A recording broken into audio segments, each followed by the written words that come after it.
পানি গরম হয়ে গেছে।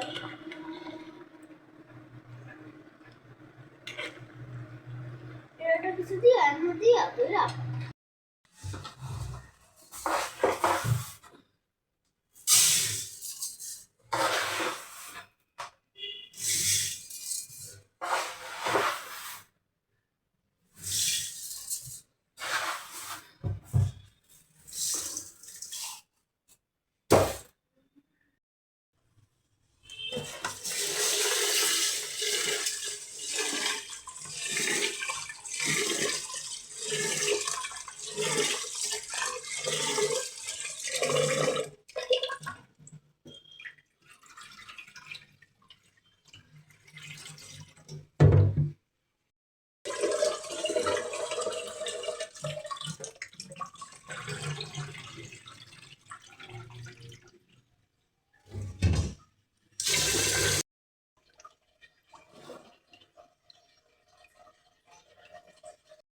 এখানে ভাত বসাইছি, ভাত হইতেছে আর রান্না করব।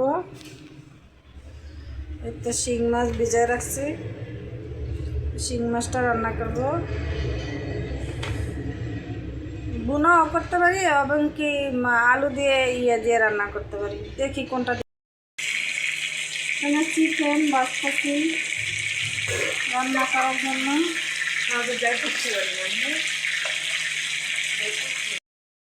ভিডিও চালু না খেয়ে সব দেওয়া শুরু করে দিছিল।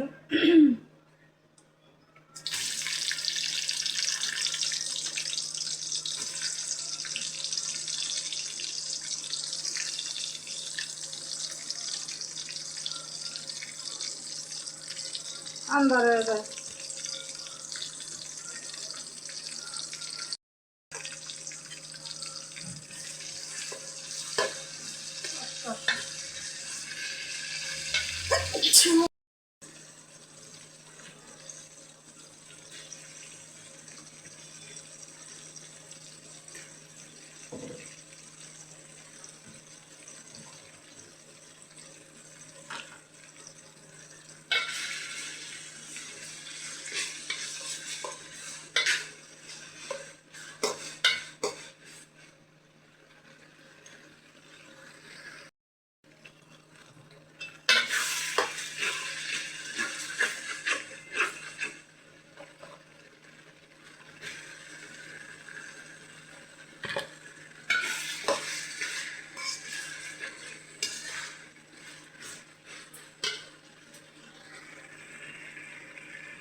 সোনার টুকরা তুললেই লাফাইতে থাকে আমার পোলা খালি শরীরটা রূপা কথাবার্তা সাথে দিচ্ছে যেখানে যায় কাঁঠালে রাখা ভাষা লাগিয়েই খায়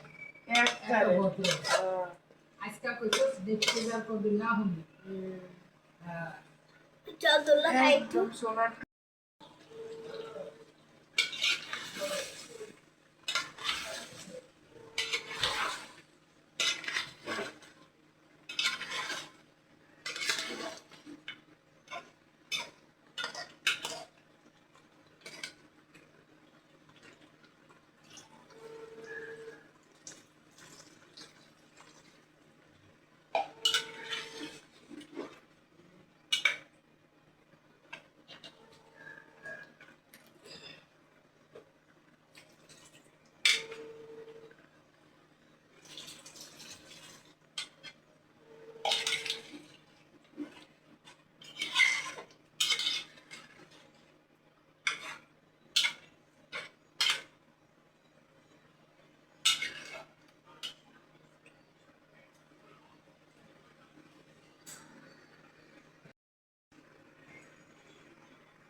আম্মা আগাম গোটাকে হাত থেকে ফেলে গেছে ফান্ডে গেছে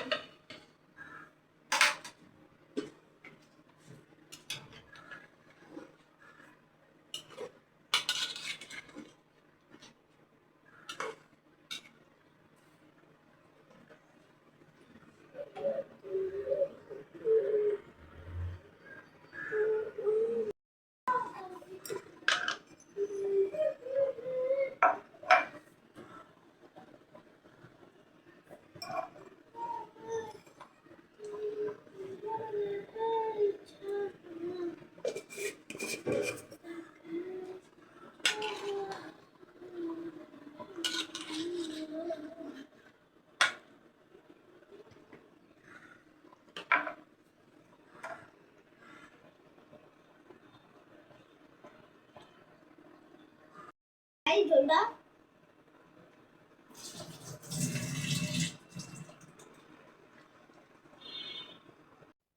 শীতের দিন রাত এত বড়, সকাল সকাল ঘুম ভেঙে যায়, 4টা 5টার দিকে ঘুম ভেঙে যায়, ঘুম আর হয় না, তাও চুপচাপ শুয়ে থাকতে হয়। বাচ্চাদের স্কুল আছে, স্কুলে ভর্তি না করান পর্যন্ত স্কুলে দেওয়া যায় না, কি করব। তারপর রান্নাঘরে আসলাম, এসে দেখি 7টা 8টা বাজে রান্নাঘরে আসলাম, এসে দেখি চা বানানো হয়ে গেছে, মাছ ভিজায় রাখছে। তখন এই বাচ্চারা আস্তে আস্তে উঠতেছে, দুইজন কিছু ফ্রাইড রাইস আনছিল রাত্রে, ওইটা আর খাওয়াই নেই, বাচ্চারা কেউই খায় নেই, রাইখা দিয়েছিলাম, ওগুলি গরম করে দিছি, আর আমি চা রুটি খেয়ে নিলাম।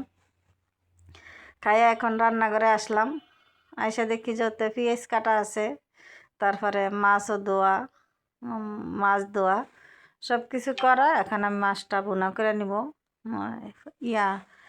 শিং মাছ ভুনা করব। এখানে শিং মাছে হলুদ গুঁড়া, মরিচের গুঁড়া, লবণ দিয়ে, ধনিয়া গুঁড়া দিয়ে, তারপর আমি এই যে মশলাটা কষাই নিছি, কষানো হয়ে গেছে। এখন মাছগুলি দিয়ে দিলাম, মাছটা দিয়ে এখন ভালো করে কষাই নিব। এই কষাইতে কষাইতে একদম পানি উঠে যাবে, আর কোনো পানি দেওয়া হবে না। আর যদি দেই সামান্য একটু পানি দিব, না হলে এই পানি টানে না এই চুলাতে।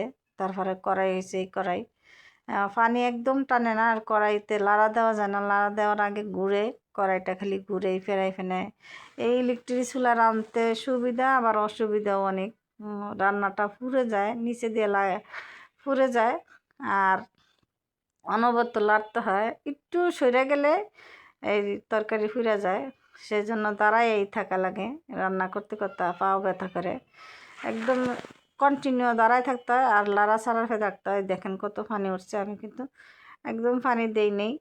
তারপর এই পানিতে মাছ কষানো হয়ে গেছে, তারপর তেল উঠলে আমি সামান্য জিরার গুঁড়া দিয়ে দিব মাছের বোনাতে। জিরার গুঁড়া দিয়ে তারপর আমি এই যে ধনিয়া পাতা আর যা যা লাগে, ধনিয়া পাতা, কাঁচামরিচ, এগুলি সব দিয়ে দিব। দিয়ে আমি এই যে কাঁচামরিচটা দিয়ে দিলাম। এখন দিয়ে আর একটু কিছুক্ষণ কষাই নিব। কষানোর পরে আমি জিরার গুঁড়া দিয়ে দিব। তারপরে আমি লাস্টে দিয়ে নামানোর আগে আগে ধনিয়া দিয়ে দিব, ধনিয়া পাতা দিয়ে দিব। আর শীতের দিন ধনিয়া পাতা না দিলে ভালো লাগে না। আমি দেখতেছি মাছের কালারটা খুবই সুন্দর আসছে। এখানে আমি জিরার গুঁড়া দিয়ে দিলাম পরিমাণ মতন, বেশি দিব না, কিন্তু ওনারা মাছে জিরা খাইতে চায় না। তারপরে শিং মাছ, মাগুর মাছ, জিওল মাছ, এগুলিতে জিরার ফাঁকি না দিলে ভাল লাগে না। সামান্য জিরার গুঁড়া দিলে ভাল লাগে। সেই জন্য এই যে মাছটা আমি একদম রান্না হয়ে আসছে, উপরে তেল বেসে উঠছে। তারপর আমি এই যে ধনিয়া পাতাটা দিয়ে আর একটু জাল দিব, কিছুক্ষণ রাইখা তারপর আমি এই যে মাছটা বাটিতে বেড়ে নিব। এখন ধনিয়া পাতা দিয়ে দিলাম, মাছ হয়ে গেছে। মাছের বোনাটা কেমন হয়েছে কমেন্টে জানাবেন। আর প্লিজ সবাই ফলো দিয়ে আনফলো করে দেন, আনফলো করবেন না। 8,000 ফলোয়ার্স আমার আরও 6 মাস আগে হয়েছে, কিন্তু একটা ফলোয়ার্স আজকে 3 মাস ধরে বাড়তেছে না। বুঝতেছি না কী কারণ। কয়দিন তো মানুষের কমেন্টই করতে পারিনি, কমেন্টও ব্লক খাইছি। আমার নিজের কমেন্ট দেখতে পারিনি, সেই কমেন্টও ব্লক খাইছি। তারপরে এই ইয়ার টাচ দিছে, সেই টাচ আমি কমপ্লিট করতে পারিনি। তারপর স্টার সেট আপও আমি কমপ্লিট করতে পারিনি। সবগুলিতে আমার একদম ইয়া 0 হয়ে গেছে। আর রিচ এঙ্গেজমেন্ট বাড়ে না, একদম লাল হয়ে গেছে। সবাই আমার ভিডিওটা যে যেখান থেকে দেখেন সবাই প্লিজ লাইক দিয়ে ভিডিওটি দেখবেন আর কমেন্টে জানাবেন। আর যারা ফলো করছেন তাদেরকে অসংখ্য ধন্যবাদ। আর যারা ফলো করেন নাই প্লিজ ফলো দিয়ে আনফলো করবেন না। সবাই আমার ভিডিওটা ধাক্কা দিবেন না, ধাক্কা দেওয়ার আগে লাইক দিয়ে ভিডিওটা দেখবেন। আশা করি সবার কাছে ভালো লাগবে। যদি আমার ভিডিওটা ভালো লাগে, এখানে লাউ দিয়ে ডাল রান্না করবো। এই যে ডাল, ধনিয়া পাতা, আর এখানে মিষ্টি কুমড়া ভাজি।